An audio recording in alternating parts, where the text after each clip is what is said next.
Hello everyone, जैसा कि EDM की सीरीज में हम एच तक के ईडियम्स पढ़ चुके हैं। आज मैं आपके लिए लेके आई हूँ आई अल्फ़ाबेट के ईडियम्स, जो कि आपके लिए बहुत ही इंपॉर्टेंट हैं, जो आपको हेल्प करेंगे आपके कंपटीशन को क्लियर करने में।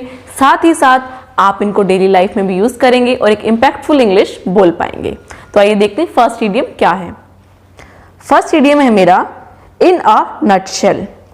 शेल होता है किसी भी चीज की कवरिंग को हम शेल बोलते हैं, यानी आप अगर कुछ एक्सप्लेन करते हो उसको कवर करके, यानी संक्षेप में छोटे में बोलो उस चीज को, उसको नटशेल बोला जाता है। यानी इसको मैं कह सकती हूँ ब्रीफ में किसी चीज को बताना या संक्षेप में किसी चीज को बताना इन अ नटशेल होता है। अगर मैं आपको बोलती हूँ कि आप मुझे ग्रामर पढ़ाओ बट इन अ नटशेल, क्योंकि मेरा कल एग्जाम है, मेरे पास टाइम नहीं है, शॉर्ट में मुझे मेन रूल्स बता दो, तो उसको हम क्या बोलेंगे? इन अ नटशेल। नटशेल का मतलब होता है in a brief form. So the next idiom हम देखते हैं, वो है हमारे पास in black and white. Black हमारे पास पेन और व्हाइट हमारे पास पेपर, यानी कोई भी चीज हमें पेन और पेपर मोड में मिलती है, यानी रिटन मोड में अगर हमें कुछ मिलता है उसको हम बोलते हैं इन ब्लैक एंड व्हाइट।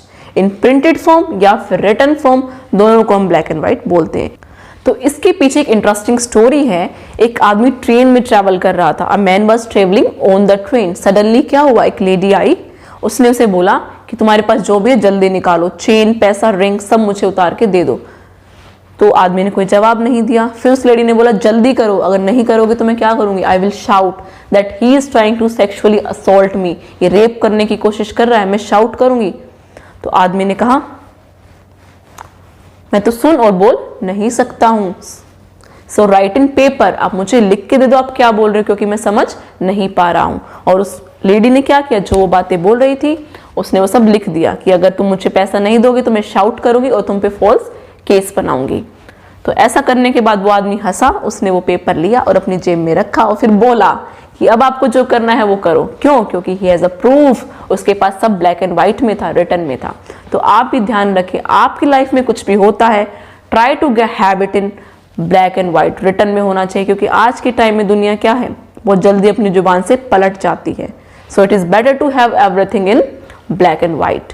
जैसे अगर पाकिस्तान मेरे साथ कोई कमिटमेंट करेगा, मैं उसकी वर्बल कमिटमेंट पे कभी भी बिलीव नहीं करूंगी। I would like to have everything in black and white. So next idiom हम देखते हैं in full swing. Full swing का मतलब होता है कोई चीज बड़े जोर शोर से होना, at the height of activity, यानी बहुत तेजी से फुल स्विंग में होना। जैसे you must carry on your preparation for the exam in full swing. बेशक लॉकडाउन है, लेकिन लॉकडाउन खुलने के बाद आपके एग्जाम्स जरूर होंगे। So carry on your preparation with the full swing. Also we are providing you lectures with the full swing. हम चाहते हैं हमारे स्टूडेंट्स अच्छा परफॉर्म करें, तो हमारी सीरीज हमेशा फुल स्विंग में ही आती है। फुल स्विंग का मतलब होता है कोई चीज जोर शोर से करना, उसकी फुल हाइट्स पे रखना। नेक्स्ट ईडियम हम देखते हैं। नेक्स्ट ईडियम का मतलब होता है इन द ब्लूज। ब्लू का मतलब होता है नीला, यानी कोई नीले रंग में लेट जाएगा तो उसको हम बोलेंगे इन द ब्लूज। Is it? नहीं, इन द ब्लूज का मतलब नीले से कोई संबंध नहीं है। इन द ब्लूज का मतलब होता है आप मेंटली डिप्रेस स्टेट में हैं, दुख में हैं, परेशानी में, संताप में हैं, डिप्रेशन में हैं। ऐसी सिचुएशन को बोला जाता है इन द ब्लूज। आपने सुना भी होगा मंडे ब्लूज।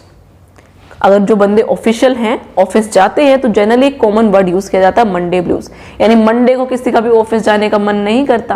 अगर आप स्कूल स्टूडेंट हैं, आपका स्कूल जाने का मन नहीं करता, कॉलेज स्टूडेंट का कॉलेज जाने का मन नहीं करता, दे हैव मंडे ब्लूज। परेशान हो जाते कि ओह ये मंडे फिर से आ गया। तो ब्लूज का मतलब होता है किसी परेशानी में, दुख में या संताप में होना। इन डम्स या डिप्रेशन या in doldrums, that is known as in the blues. Next idiom is in the long run. In the long run का मतलब होता है फाइनली या फिर अल्टीमेटली। जैसे कि if I get support, if we get support from each other and we support our prime minister, we support our nation, then we will ultimately fight with the corona virus. In the long run we will defeat the corona virus, यानी अंततः ultimately हम क्या करेंगे, हम इसको हरा देंगे। ठीक है, तो अल्टीमेटली का मतलब होता है इन द लॉन्ग रन, यानी कि अंततः। नेक्स्ट ईडियम हम देखते हैं in the nick of time. In the nick of time का मतलब होता है कि टाइम खत्म ही होने वाला था तभी एक्शन ले दिया, यानी in the last possible moment, कि उस टाइम नहीं लेते तो कुछ गड़बड़ हो जाती।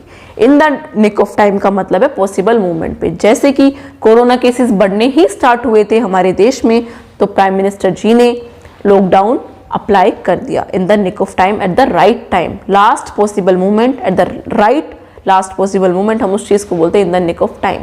जो बच्चे नहीं पढ़ रहे हैं उनके लिए स्पेशली मैं बोल रही हूँ, अब भी पढ़ना शुरू कर दो in the nick of time, otherwise you will repent, आप लोग पछताओगे।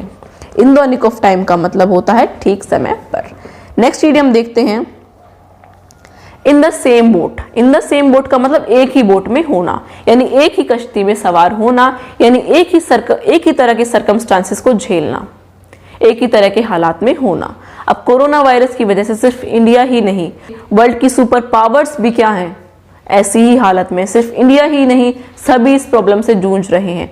All the countries are in the same boat, all the countries are in the same boat, यानी सभी के हालात क्या है, एक जैसे हैं, सभी परेशान है कोरोना की वजह से।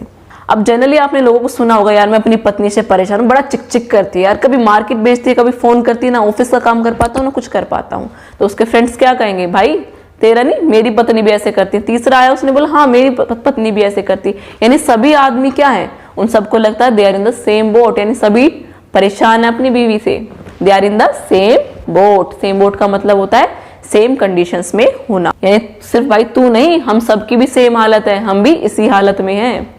नेक्स्ट इडियम हमारा है इन वोग्यू। इसका मतलब होता है कोई चीज करंटली ट्रेंड में होना। जैसे अपने देखो फटी फटी पैंट पहनते हैं, रिप जींस, डिस्ट्रेस जींस इनको बोला जाता है, तो वो सब क्या है, right now they are in vogue, यानी वो फैशन में है। कुछ दिनों बाद हो सकता है वो पैंट हम भिखारी को देंगे तो वो भी पहनना पसंद ना करें, बट अभी वो ट्रेंड में है, हो सकता है हम 4000 5000 देके वो जीन्स खरीद रहे हैं, क्यों, बिकॉज दैट इज इन वोग्यू, अभी वो चीज फैशन में चल रही है, प्रचलित है इस टाइम। वो करंट फैशन में कोई चीज होती है उसको हम बोलते हैं इन वोग्यू। ठीक है, नेक्स्ट इडियम हमारा है इन्स एंड आउट्स, यानी इन का मतलब अंदर, यानी बाहर का मतलब बाहर, इन मतलब अंदर, आउट का मतलब बाहर, यानी किसी चीज की कंप्लीट डिटेल्स देना, उसके अंदर की बात भी बताना, उसके बाहर की बात भी बताना, उसको हम बोलते हैं इन्स एंड आउट। कंप्लीट विवरण, कंप्लीट डिस्क्रिप्शन किसी चीज का देना, that is ins and out. यानी मैं कह सकती हूं किसी चीज की इंट्रिकेसी, उसकी फुल डिटेल्स, या फिर उसके अंदर जो कॉम्प्लिकेशंस हो सकती हैं वो उसके इन्स एंड आउट्स हैं। कि अगर मैं बात करूं कि जो लोग स्मोकिंग करते हैं, जो लोग ड्रिंकिंग करते हैं, they are already aware of the ins and out, उनको पूरा पता है कि हाँ उनके लंग्स खराब होने वाले हैं, उनके लीवर खराब होने वाला है, किडनी खराब होने वाली है, still they are indulged.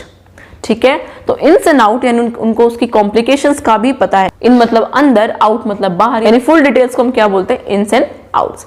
I hope आपको यहाँ तक सब क्लियर समझ में आ रहा होगा। अगर कोई डाउट है तो आप कमेंट सेक्शन में कमेंट करके पूछ सकते हैं, और वीडियोस अगर आपको पसंद आ रही हैं तो चैनल को लाइक करना, शेयर करना और सब्सक्राइब करना ना भूलें।